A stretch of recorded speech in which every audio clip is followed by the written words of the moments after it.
While in Hebrew we call this fifth book of the Torah Devarim, meaning words or things, meaning the words or things Moshe Rabbeinu is reminding us and reviewing for us, the English, or more actually Greek name of this book, is Deuteronomian, or Deuteronomy, meaning second law, as this book, as shared before, is a repeating, providing a review of, or second giving of the laws.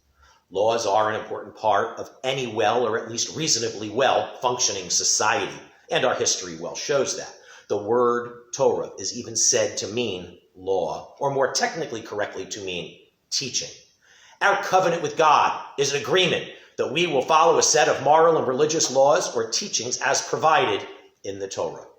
Our impressive laws and system of law has even served as a model for other cultures as well. Roman law, English law, even our own Declaration of Independence and Constitution can be seen as having their origins or foundations in Torah. The Torah is our guide on how to live life. The laws by which we are to live, as provided in the Torah, come from God and not from the whims of mere mortal kings. Our leaders are not to make up the rules by their own choosing, but they are, as we are, to know and study the Torah in an effort to figure out the rules by which we are to live life. And ultimately, we will be judged on how we so live life. As this week's Parsha, Shoftim, meaning judges, so clearly states, they shall govern the people with due justice. V'shaftu et ha'am, mishpat tzedek. This parsha strongly stresses the importance of being just. That does not mean that things are always equal, as situations and various details thereof are not equal. But things are to be just and right. Judgment shall not be unfair. There shall be no partiality. Judgment shall not be emotionally based, but shall be factually based. Judgment shall not be based on one's personal preferences. From big picture thinking, judgment shall be just.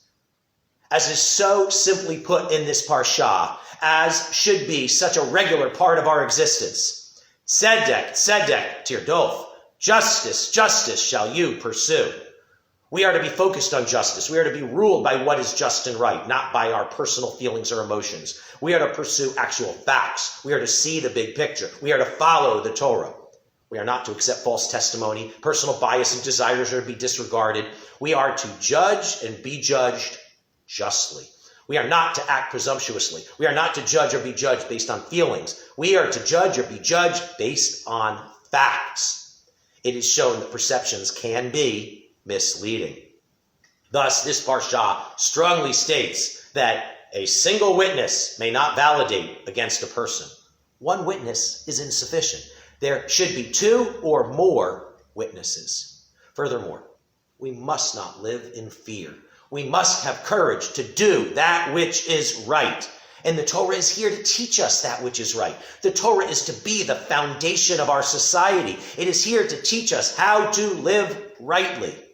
As this parsha instructs, the rules we are given, if only we are to learn them and follow them accordingly, are provided to us just right.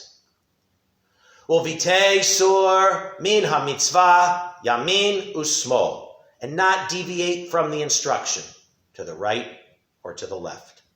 Let's rightly learn the rules of the Torah, and let's follow them straight through. Let's not veer to the left or to the right, and let us be thus so judged justly.